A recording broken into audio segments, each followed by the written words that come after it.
get started. So welcome everyone. My name's George Smith. I have the pleasure as serving as the director of Michigan State University Ag Bio Research and Senior Associate Dean for Research in the College of Agriculture and Natural Resources.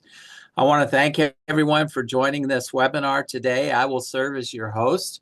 So I'm going to make a few brief comments to kind of set the stage for today's speakers and give you a little bit of a glimpse into what we have planned in terms of future events. And certainly Dr. Bradford will talk more about that. So we've embarked on a really exciting journey at Michigan State University to transform our dairy programs, made possible by a foundational investment from the state of Michigan in new facilities. This journey also wouldn't have been possible without strong support of the Michigan dairy industry and Michigan agriculture as a whole, who effectively advocated the need and the potential opportunities. So the goal of this initiative is to position Michigan State University at the forefront of solving the problems of today and creating the dairy industry of tomorrow. However, we can't do that alone. Partners are critical to developing a collective strategic vision, and partners are critical to help us build that vision for the future and have the resources to execute that vision and provide the return on investment our industry, consumers, and society really expect and demand for the future. So we're happy you have all joined us today. Over the next few months, we'll be hosting a series of webinars kind of addressing critical issues in the dairy industry as a format for conversation, discussion regarding our collective vision for the future. That process will culminate with an in-person event in May, which there'll be more details to follow. So with that, I'll introduce today's speakers and we'll get started on the discussion today. I have the pleasure of introducing Dr. Barry Bradford, who is a professor in Clinton Meadows Endowed Chair in Dairy Management and Nutrition at Michigan State University, and Dr. José Simas, who is the Executive Vice President of Elanco's U.S. Farm Animal Operations. I know they're going to have a lot of great information to share. And again, the key to a productive webinar and conversation is audience participation. So please do feel free to type your questions in using the Q&A function. And we look forward to a robust conversation after we hear from Dr. Bradford and Dr. Simas. So with that, Barry, the floor is yours. Thanks so much, George, and thanks everybody for joining today, especially José. Look forward to your comments. So what I'm going to try to cover today is just a little bit of very high-level background on where we've been in the U.S. dairy industry, where we are today, and then how we envision supporting a path to an even more sustainable dairy industry in the future. Now, if you look at this image on the slide carefully, it might make you scratch your head a little bit. I asked Microsoft Copilot, an AI bot, to generate an image of a crossroads with dairy in the background, leading to community, sustainability, circularity, prosperity. And you'll notice some of the words came out kind of jumbled, and I left it in here because I think this is a good analogy for what dairy farmers hear when they hear people, in some cases very far removed from the land, talk about some of these concepts in ways that seem very abstract and almost sound like a word salad sometimes. So I think what we're going to try to do as we build this vision is keep our boots dirty, if you will, keep our connections to farms as we try to build connections with people in a variety of industries to try to figure out how we can contribute to a more integrated economy that's more sustainable in the future. So a little bit of background. I know I've gotten questions in the past from reporters and other people, removed from agriculture that have the perception that dairy is a dying industry, almost to the point of saying, why are you wasting your time working on this? People don't drink milk anymore, right? Well, that's not really true, but there is some truth behind that perception, is that the total amount of milk Americans have been consuming has dropped for a number of decades now, and it is really not turning around, at least until recently, perhaps. But the part of the story that's often missed there is if you look at cheese consumption over that same window of time, it's been rising pretty dramatically. And because it takes about 12 pounds of milk to make a pound of cheese, this ends up meaning that at least over the last 20 years, total U.S. dairy per capita consumption has been rising at a reasonably steady rate to the point where the data for 2024 aligns pretty well with intake from 1959. That's the last time the average American consumed as much dairy. And what's very different from 1959 is now we export nearly 20% of our total dairy production. So that means that the industry as a whole is producing and has a market for substantially more milk than we have in many, many decades today. So it's far from a dying industry. We've just shifted how we consume dairy in the US. And to that point, the most recent data I could find says that if you look at adults, which the percentages are a little bit smaller, and then children, where it's a little higher fraction of the diet, dairy in all its forms supplies over half of the calcium for the average American, roughly half of the vitamin D, between 16 and 34% of the protein, and only 10 to 15% of the calories. So what that means is this is actually a really critical source of key nutrients that tend to potentially be limiting in people in the US. And these ratios are also important. I think José will come back to this concept. People worry a lot about sort of, for example, whole milk having more calories than skim milk. But if you look at the ratio of essential nutrients, particularly protein compared to those calories, we'd consider all of these dairy products to be fairly nutrient rich. So we don't have a dying industry, but we definitely have a changing industry in terms of structure. And people have different views on the positive and negatives of this, and we'll talk about that a little bit. But you can see in this graph that just in the last 20 years, we've gone from roughly 70,000 licensed dairy herds in the US to now in the 25,000 range. And during that time, again, this isn't reflecting a dying industry. During that time, we've seen about a 30% increase in total milk production. So what does that mean? We're seeing consolidation, right? The average farm is larger. And so we've had a fairly stable number of cows in that window of time. So each of our cows is more productive, and each of our farms is definitely getting bigger and more productive. Okay, so what does that mean? Well, there are implications of this for rural sociology in some places. So we may go from having 10 modestly small farms in a county to one larger farm. And so that causes, different kinds of impacts. But another impact is, this is true really across industries, right? And across commodities within agriculture, is that specialization, focusing on one thing and doing it very well, lets us be much more sophisticated in our management. So here's a classic picture, a well-known picture from 1954 of what was basically state-of-the-art dairy production at that time. Stanchion barns that you can see there's actually in the background, there's some vacuum milking going on. So it wasn't necessarily just hand milking, but still very laborious, very time consuming. Whereas today, the state-of-the-art milking system is completely automated. This isn't the only way to milk cows today, but kind of amazing that in the last 70 years, we've gone to this level now where robots can carry out this complicated task for us. So again, that's not the only example or maybe even the best example, but just the magnitude of change in this window of time is astounding. What does that mean from an industry structure standpoint? Well, if you look back 100 years, we have pretty good statistics on what the dairy industry looked like in 1924. The average cow made, excuse me, a little over 4,000 pounds of milk per year. We had 22 million dairy cows, and the total production was about 90 billion pounds. Fast forward to today, we've increased milk production by 2.5-fold, roughly keeping pace with the US population growth. But we've done that with 60% fewer cows. So what that means is each individual cow that we have in the US is making 6 times as much milk as she was 100 years ago. Okay.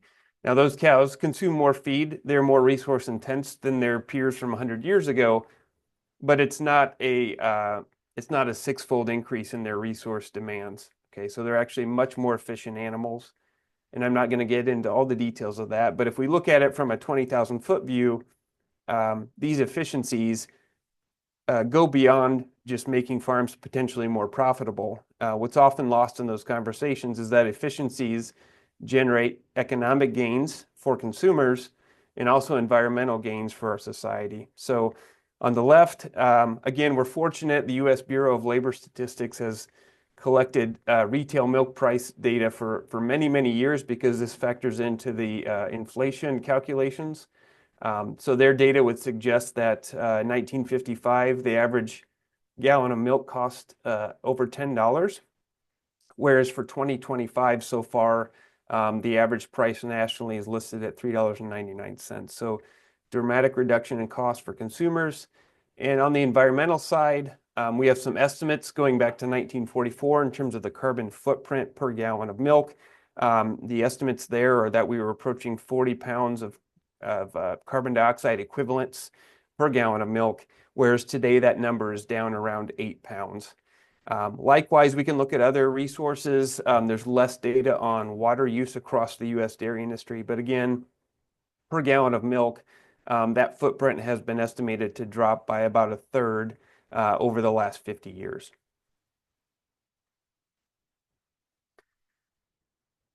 So sometimes when I talk with people that are, again, fairly distant from agriculture, they sometimes have a quaint, old-fashioned view of a farmer, just basically going out and shoveling manure, putting feed in front of animals.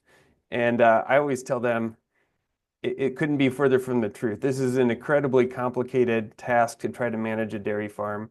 And when we've gone up in scale and sophistication, it's just added more and more things to deal with, including human resources, more expectations from society in terms of animal welfare and waste management practices, and all these things. It makes it a very challenging job to carry out best practices in all these spaces. And so one of the ways I approach my job is collectively at Michigan State, our extension efforts need to be able to help farms discover and implement best practices across this wide range of tasks that relate to those three pillars of sustainability. So if we're going to have a viable long-term farm that's sustainable, it has to be economically viable, socially, and as well as environmentally sustainable. Okay, so that's really our big picture goal. And this isn't something new. The terminology we use may have changed, but really, if you boil it down, all of these things have been the purview of, well, farms and then university extension work for at least 100 years. Okay, so every day, my colleagues and I are in the middle of discussions about challenges in each of these spaces. And just to boil down a few of these that come up commonly, on the social side, it's different in different areas, but definitely there's issues around disconnects between producers and consumers, a lack of understanding or mutual language in both directions in some cases, and then when they're neighbors, just very different expectations sometimes of what being neighbors looks like if you're on the border of suburbia and rural communities. Probably the most top of mind topic for many producers today is the difficulty in finding employees in rural communities. And maybe that's not only rural communities, but just very, very big challenges in finding, especially sort of hands-on labor. On the environmental front, of course, this gets a lot of press, and there are challenges here. One of them is sort of this frustrating conflict between, I would say, consumers expecting really rigorous environmental reductions in terms of impact that honestly requires technology and investment, which drives farms to need scale to make that viable. With, on the other hand, the same consumers asking or wishing we had all small farms. So these two expectations are really in direct conflict, and I think we probably don't acknowledge that enough. And then, of course, any farm that or any business that generates waste, there are rules to deal with, regulations, and those change over time, and that adds complexity and a need for continuous learning and frankly, continuous reinvestment.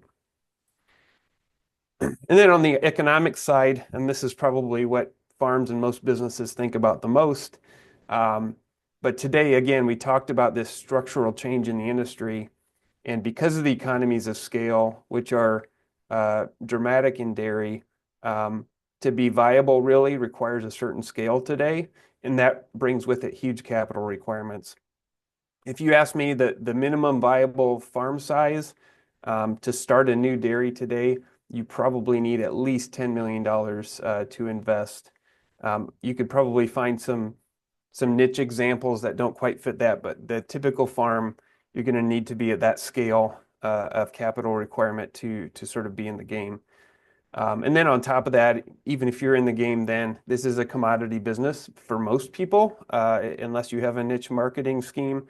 And in that case, like most commodities, we have variable profitability over time, and it's never, very rarely is it a super profitable business. So all of these things are, of course, challenges to long-term viability of these businesses. Well, some of the new investment that Dr. Smith talked about at the beginning and these sort of connections over the long term drove us to bring together a group of people from across disciplines and across industries about a year and a half ago for a really interesting day of exchanges and discussions about how dairy farms can be involved in sort of broader economic development conversations that include the energy sector, that include transportation. And we'll come back to those more in the second and third webinars in this series. But just real quickly, I wanted to acknowledge, I think some of the people joining today were part of this in-person event. And thank you for your time and engagement. We did hear, the main takeaways from that day. And one of them was we need to, the people working on environmental strategies need to be incorporating economics into their assessments of these tools. We need transparent processes for rural economic development to get societal buy-in. We need to come up with, we need research-based solutions for farms of all scales, not just the largest farms. We need to improve data collection, analysis, monitoring, and modeling at a larger scale beyond the farm level. And we need to develop pipelines for new talent. So one of the things that was a pivotal topic around that meeting in our conversations in the last few years has been this concept of circularity. And if you're not familiar with this, it's the idea that the most efficient system in terms of long-term sustainable use of resources is to build circular supply chains where we have what's called closed loops. So I'll get into one example that'll maybe demonstrate what this means more easily than trying to define it carefully. But we're really thinking about how do we keep water in a closed loop so we're reusing things, nutrients, and energy as well. So one of my favorite examples of particularly how dairy cattle can fit into this kind of concept is to look at cotton, okay? So we don't grow cotton in Michigan. So in terms of a local circularity, I guess it maybe doesn't fit as well. But I think a lot of people don't realize that if, a cotton farmer goes out and harvests, only about a third of the fiber that they actually harvest actually ends up as cotton that can be used for t-shirts. About 2/3 of what's harvested ends up as cotton seeds. Okay, and if you haven't seen these before, they're heavier than you think they might be. It's because that seed inside the fiber is really full of quite a bit of fat and protein. It's in theory a nutritious feed stuff, but it's wet, which makes it difficult to use in some instances. It's full of fiber, which makes it not very useful for pigs or poultry. And it has this toxin in it called gossypol, which is very toxic to humans. Okay, so by inserting a dairy cow in the system, she's got a rumen full of tens of thousands of different microbial species with trillions of individual microbes in there. And between them, that gives her the capability to utilize fiber and to detoxify things like gossypol. And as a result, if we feed this product to cows, we can recapture about a third of the energy from that cottonseed in the form of milk, which of course can become ice cream and cheese and other things. And if we are using anaerobic digestion, which we'll talk more about, about half of that fiber, which she's not able to digest, can be further utilized, and we can recapture another half of what's left, basically as energy, and we can turn that into electricity or compressed natural gas.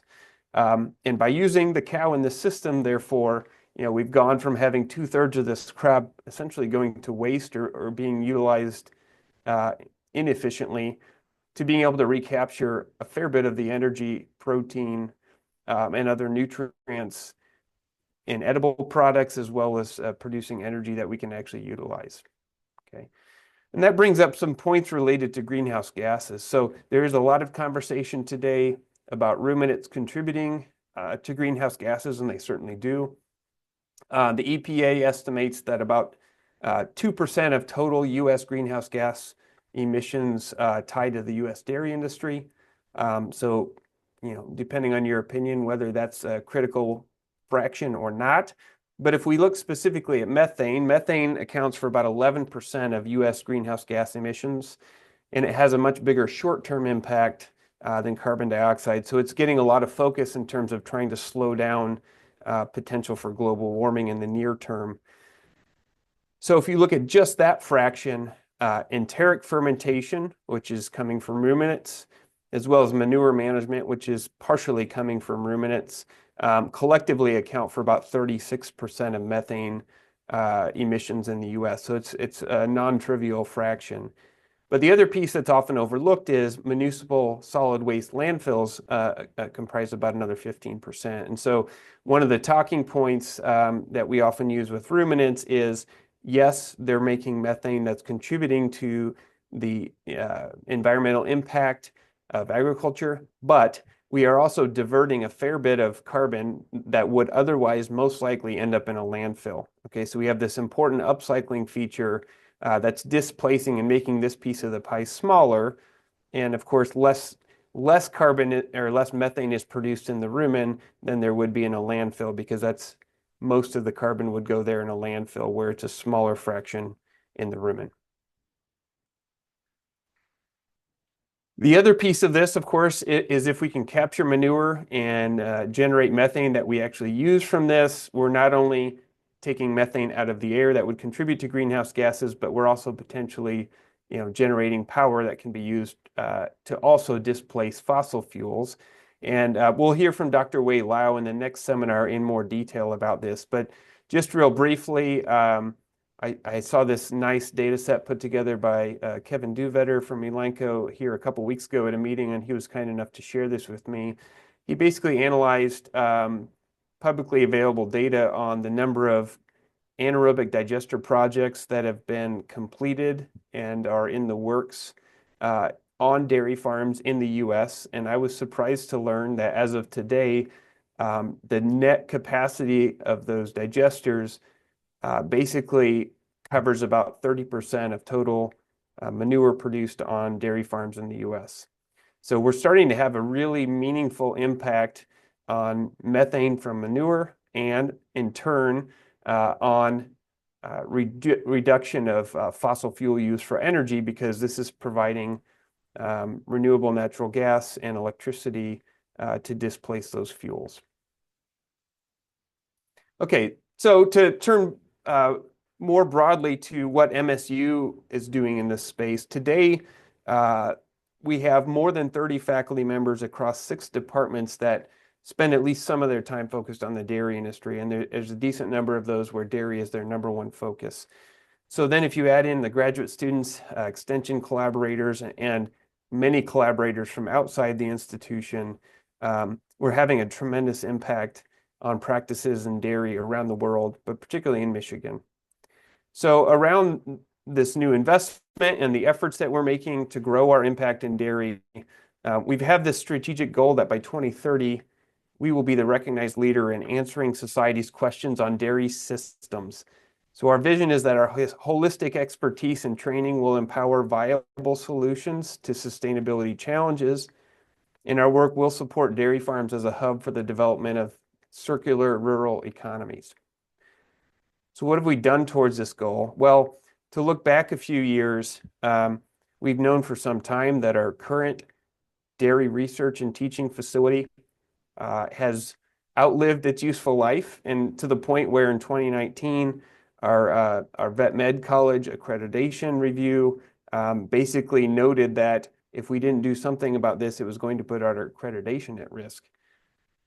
Well, things have looked up since then. So in 2022, we received this $30 million investment from the state of Michigan that really allowed us to launch into this construction project that I'll talk a little more about.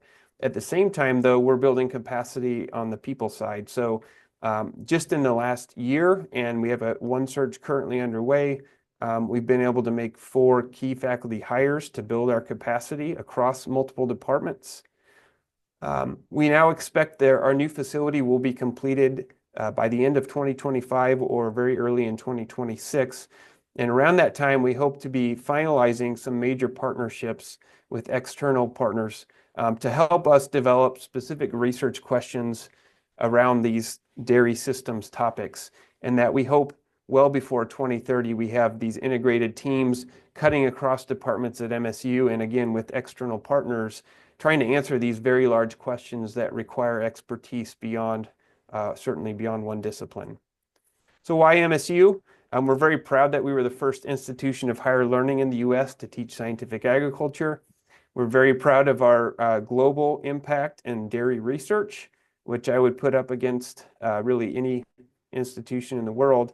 And then a unique advantage we have here in the U.S. is our extension system. So with this arm of the university, we're directly in contact with dairy producers all the time, and that gives us that two-way exchange to bring new ideas to the university and also to quickly transfer new concepts out to the field.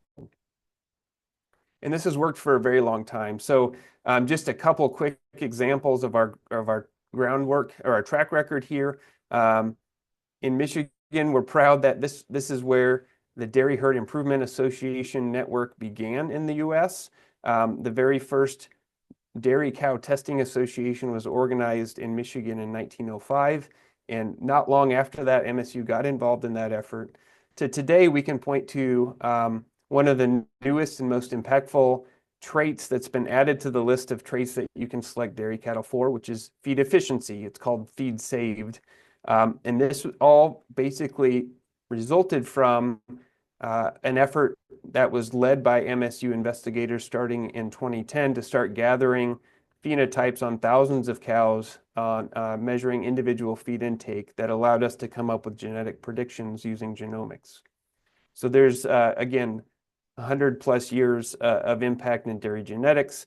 On the health side, one example, MSU has been a leader in studying bovine leukemia virus, which is estimated to be found in over 90% of U.S. dairy farms. And because of decades of understanding the mechanisms of this disease, we now have practices that we can implement on farms that are willing to really drive down prevalence and have an impact on a disease that's underlying and kind of hidden, but brings down the health of cows, brings down their resilience, and ends up costing farms a lot of money. Okay, we've alluded to this new dairy teaching and research facility that's going to come online end of this year or early next year. This is an image of it.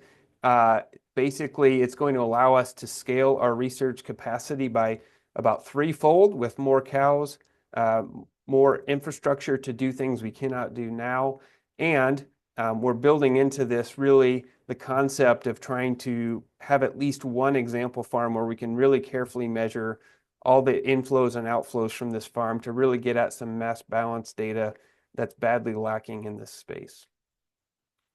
Another key goal in this effort is that we want to draw in new populations. We talked about the need for that talent pipeline, and one of the reasons this is such a desperate need is there's just frankly fewer kids growing up on livestock farms in general. So that's traditionally, people have been drawn into agriculture by growing up in it, and that's not good enough anymore because we frankly don't have enough people. So one of our goals here is to really try to open wide the doors of this facility, bring people in that may have had no experience with livestock in the past, and hopefully some of them will feel that call to join this growing industry. Okay, again, with that, our strategic goal is to try to make MSU a leader in understanding dairy systems. And at this time, I want to hand it over to Dr. José Simas. Well, thank you, Dr. Bradford, and for the clear and concise framing.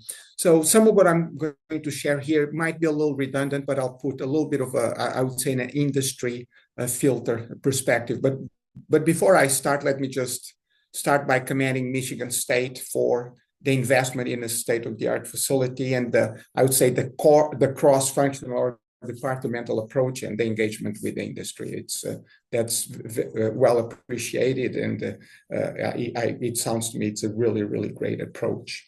So if we move to my first slide, it's really a little bit of the outline of my comments.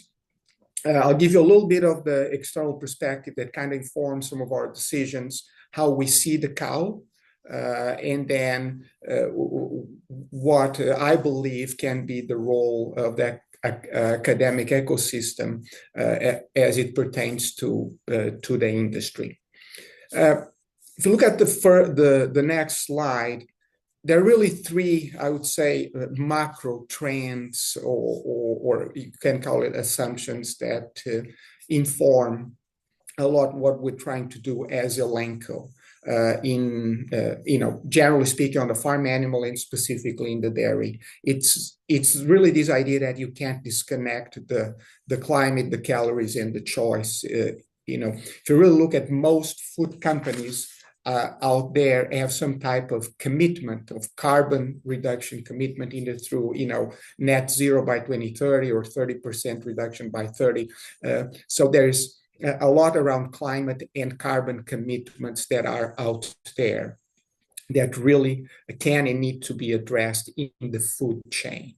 The second one is really about the nutrition, the quality of the calories. I mean, there's probably there's a large portion of the world population live in two extremes, if you will. I think there is the obesity epidemic.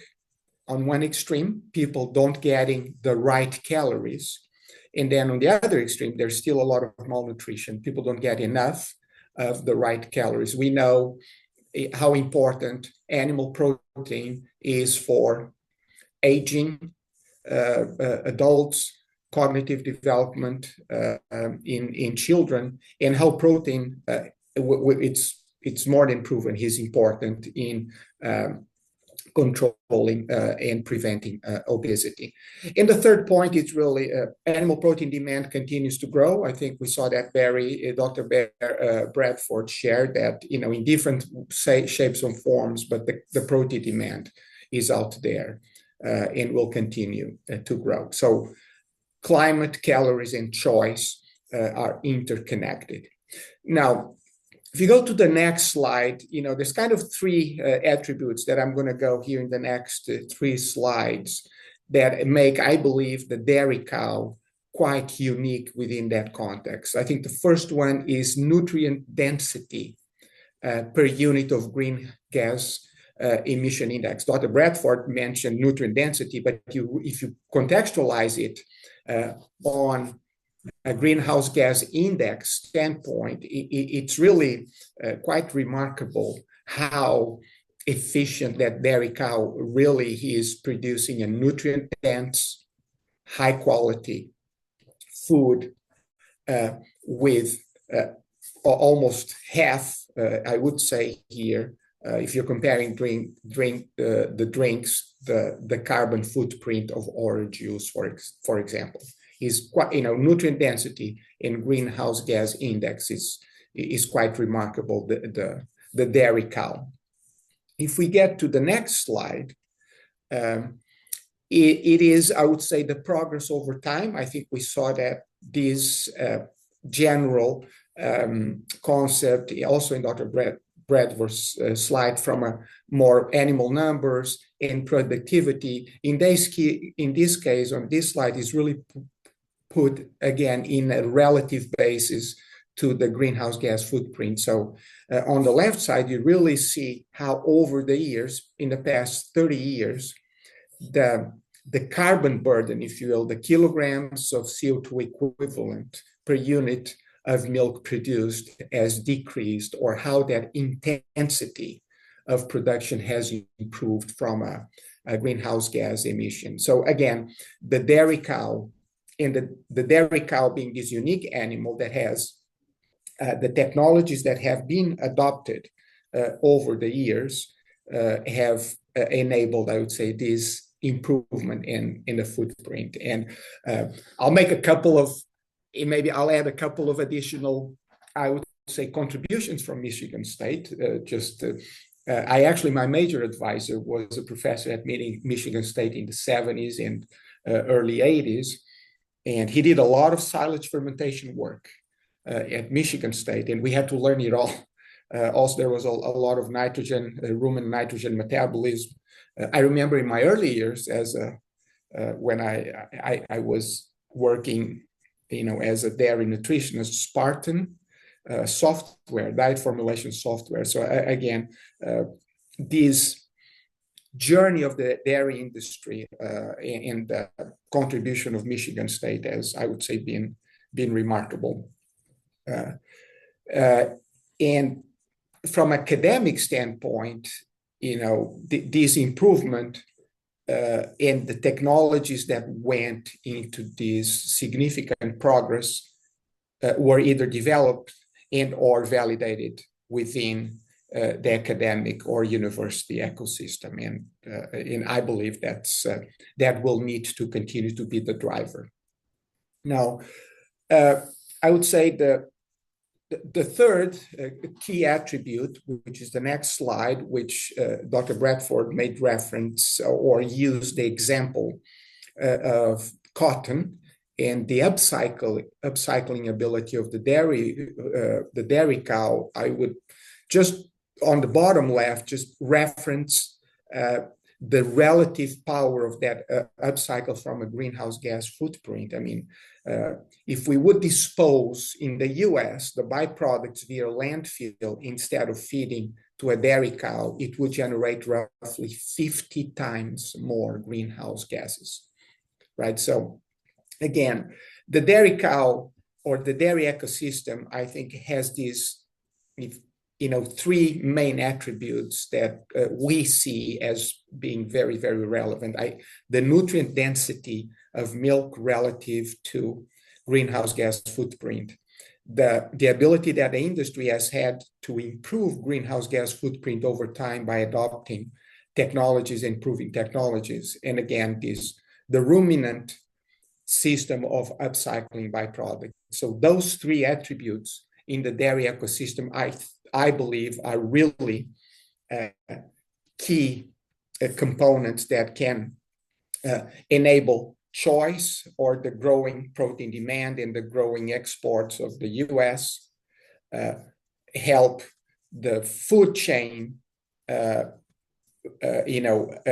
comply or adhere to their carbon commitments in becoming net zero, and then making more higher quality calories available to a growing population and growing demand. So that's really the reconciliation of nutrient density of the milk, greenhouse gas footprint over time, upcycling, addressing choice, climate, and calories. Now, what does this mean for Elanco? So Elanco, we have a lot of our history is really being built on technologies and science-based technologies in feed solutions. So we've had feed additives for over 70 years, and specifically that's how we see us playing a role, is really bringing feed additives that can have an impact in improving that rumen function and abate or reduce the enteric methane, and hopefully to be able to capture that carbon in the milk. That's really what we are about. And we believe we can do that, creating an additional revenue stream for producers, meaning because of these carbon commitments of these food companies, those food companies actually compensating the producer by using enteric methane reduction technologies, and then the producer having an additional revenue stream.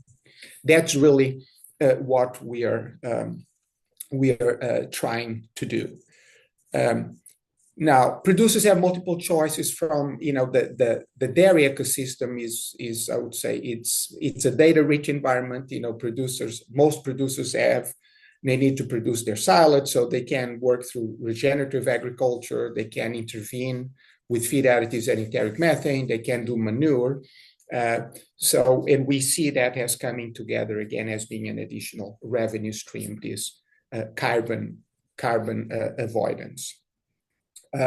Now, if you go to the next slide in terms of our experience, in the past, we would get a product registered through the FDA, and the Food and Drug Administration have a very robust process in which they review data that demonstrates that products are safe and they are effective and they can be manufactured under control.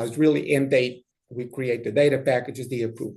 What we've seen happen is that has changed. Right now, we need to comply to those requirements, regulatory requirements, but right now, there are also consumer needs and demands on what products go into their food chain. Society also has asked for or are creating an impact on what can or cannot be done or used.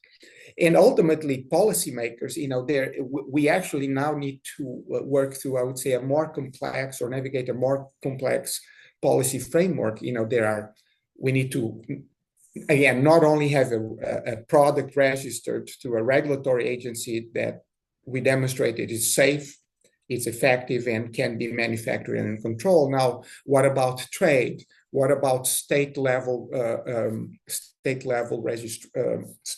regulations?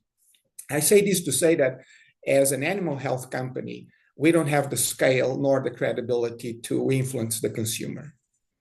Society sees, unfortunately, looks at companies as being self-serving, and then policymakers, right? We've got this complexity of policies that now we need to navigate. That it's not easy, and sometimes we don't have access. So this is really, if you go to my next slide and last slide, this is where we believe maybe the academic, the university system could, going forward, continue to contribute and specifically contribute. Science is a given, right? And again, commanding Michigan State, these high quality, applicable, valuable, and integrated science, meaning multidisciplinary, the 6 departments coming together. On the people, what has been very useful to us and will continue to be is the university system to recruit, train the veterinaries and PhDs of the future that can lead the industry. And then the last one goes back to, my previous slide, that I think the university could play a bigger role. It's really considering the society, the consumer, and policymakers in the research and outreach programs. That's really the summary that I wanted to share with you, kind of what informs our decisions, how we see the dairy ecosystem, and how important the university ecosystem, I believe, is for the industry, and we could work together on. And with that, we go to our Q&A. Thanks so much, Jose. Great job. So I think we have a few questions now. We do. This is for both Dr. Bradford and Dr. Simas. So you touched on, Dr. Bradford, workforce development. So what do you see as the skills that tomorrow's dairy farmers and really dairy industry workers are going to need? And as a follow-up, is that 4-year programs? Is that 2-year programs? Is it certificates? What does that vocation and training look like? Great question, Kyle. It's a complicated answer. I think the first thing I always try to communicate to people is continuous learning. It kind of doesn't matter what certificates or diplomas are on the wall. You're going to be learning the rest of your career if you want to have an impact, right? And so it doesn't matter if you're feeding cows or managing a multi-site dairy. But I do think there's a couple of things that, the breadth of our teaching has to expand some, and some of that includes, I think, getting better with just understanding data. And as our farms get bigger, some of the things that the corporate world is used to dealing with or thinking about, we have to start bringing over. And that, first and foremost, in my mind, is leadership and personnel development, right? So we have to get better on a lot of farms at finding people that want to grow in their career and build up those middle managers and helping the overall managers to learn how to give people the room to grow and lead. José, how would you think about that? Yes, I would say I think there's different functions, right, that require knowledge. I would say through the value chain. I think there's the on-farm. I think there's the off-farm component around welfare, the nutritionist consultant. That I think it's the depends answer, right? I think there's again the on-farm labor qualification, and I think there is the off-farm knowledge transfer, and I would say, digester knowledge, animal welfare knowledge. I think those are kind of some of the new, maybe the new professions or the new skills that need to be brought to life. Building off that, academia has been accused sometimes or has a reputation for working in a bubble or an ivory tower. Again, this is for both Dr. Bradford and Dr. Simas. How do you see researchers at MSU, or really the dairy industry, best engaging with the broader dairy industry to support what needs to happen for the future and support the development of workers? Yeah, it's a comment that comes up a lot. I would say from my experience, one of the benefits of having done a fair bit of work overseas is it helps you get a better vantage point on the good and bad things about your own country and your own system, right? And so I've gained a much bigger appreciation of extension by working in countries where they don't have it. I've been invited to give talks to veterinarians and nutritionists in lots of countries where I know there's great researchers there, but the people in the field don't even know the academics in their country because there's not a mechanism to tie them together. And so I would say our system is built to try to avoid that ivory tower problem, but it doesn't mean we're always perfect at working within the system. I would say, however, there's probably more research from MSU going on in collaboration with commercial farms than at any other university I can think of in the US or globally. There's just a ton of that happening, and that's just a natural connection. And that's beyond us going out and trying to help farms troubleshoot problems where they're reaching out for help. So we can always get better, but there's a lot of avenues to make those links. My quick comment, I fully agree with you, and I've had the opportunity to work internationally as well. I think the extension, this extension concept in the US it's really great, and it's very unique. The other thing I would say, more on the nature of the engagement, I think there's the art and the science, the importance of the academic or the scientist of being independent. But I believe there's a point that there's an opportunity for having conviction around technologies, right? Because it's not uncommon for scientists to, hey, we know 92%, I need to run another study, I need to run a study. The incremental gain of knowledge doesn't really gain you much. And then the answer to the producer or someone that needs to make a discrete decision, yes or no, the burden of risk ends up with it depends. How would you go about it depends? There's something to being convicted and just say, hey, this is my recommendation.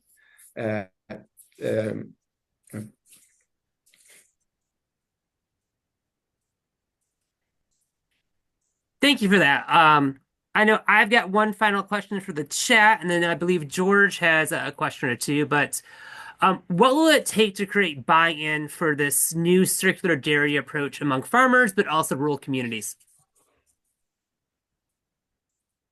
It's obviously a big goal. It's not like changing one little component of how you manage a farm, right? We're talking about very big topics, and I think one thing is to be realistic about how quickly systems change, right? When there's millions of dollars of investment to drive these decisions. But that being said, I think some of this is already happening, right? And I don't think whole system changes is driven from a university per se. It's like it's us looking for models that have worked, trying to understand and quantify the net impact, and then communicating that, I think, is part of this. So I think buy-in partly comes from addressing concerns on economic feasibility.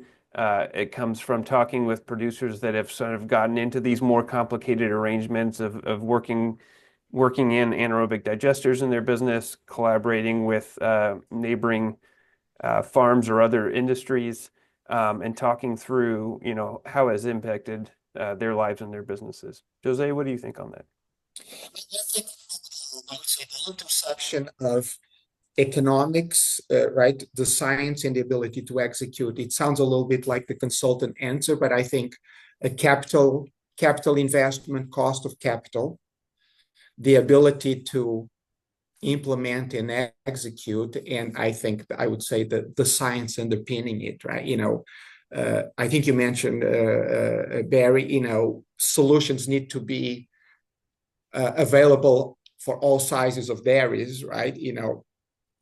Digester, what is the smallest unit digester that actually makes sense for an XX size? It's almost the scalability of technologies. And I from my perspective, that's what I think it makes a lot of sense, kind of the six department, the multidisciplinary approach, because you need the science, you need, I would say, the engineering, and you need the dollars to make sense.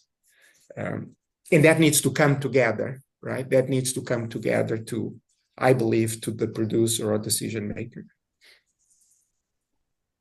All right. Well, I'm going to take the host prerogative here and ask what likely will be the final question to both Barry and Jose.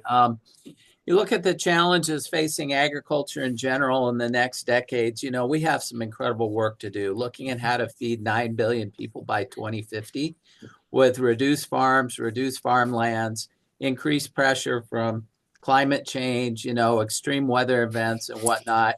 And we're also in a landscape where some people believe the mindset and the only answer for the future is get big or get out.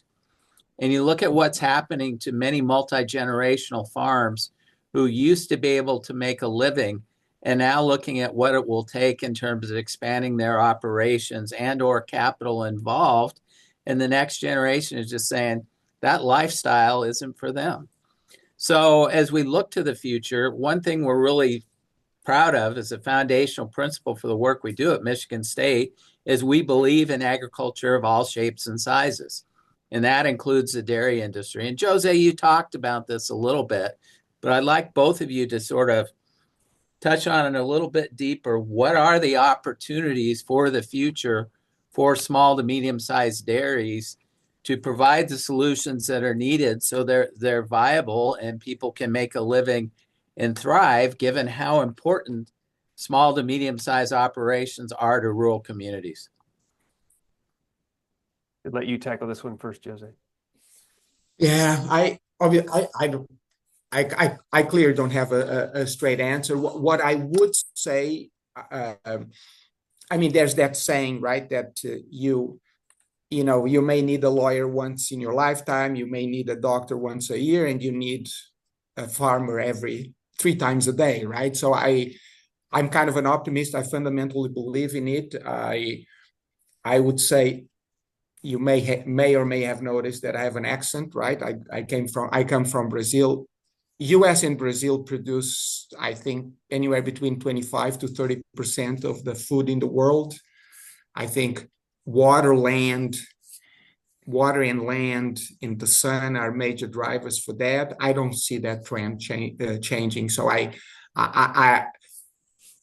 dairy exports are growing. So there's something in the U.S. that is working very, very well to address the climate, the choice, if you will, and the calories need. So the U.S., I think it's extremely entrepreneurial.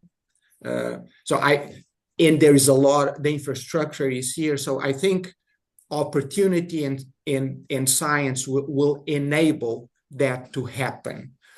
And I'm not saying everything is going to be organic and the market will take, the invisible hand of the market is going to take care of everything. No, because I think there's some science and some critical, I would say, enablers that will need to come to life. So that's kind of transparent. My general statement. I think the U.S. is extremely well equipped. The journey of improvement is there, and it will continue to happen organically. Now, the size and scale. I believe there might be there might be a limit to how big is too big, from I would say welfare standpoint and from a care standpoint. I don't know what that cut point is. Is it 20,000 cows in a single facility or 40,000? I don't know, but we need to take care of our animals, and I think there might be a cap. I would say an ethical animal welfare, and I don't know what that number is, but I think someone still needs to care or like the cow for animal welfare to be, I would say, real. Again, I don't know if it's 10,000, 20, 30, or 40. I don't know, but I think there's a welfare top cap, and I think on the bottom there's going to be an economic threshold. That is, what is the smallest unit that I would say a digester from an engineering standpoint is efficient enough that would enable kind of a full solution. I would say those would be the upper limit and the lower limit, if that makes any sense. Yeah, this is a tough question, and it's one we think about certainly every week in our extension team. The points I try to make is, if you're a tenth of the scale of another dairy that's sort of at a scale where they can routinely make a profit, you're probably not going to compete with them just doing the same thing as them. So we talk about things like, do you tackle niche management things that a big dairy is like, that's too much hassle for 3,000 cows, and you can do some tailored management where you can make cows more productive because you're willing to put that time in? Is it niche end product production, right? Are you going to make ice cream or something like that? So it's tackling those things that are incremental gains that at scale are too complicated to tackle, I think is a way to win. And then we also try to provide information on what does it look like if you need to chase the scale, right? So that's another thing, at least trying to help people understand what that might look like.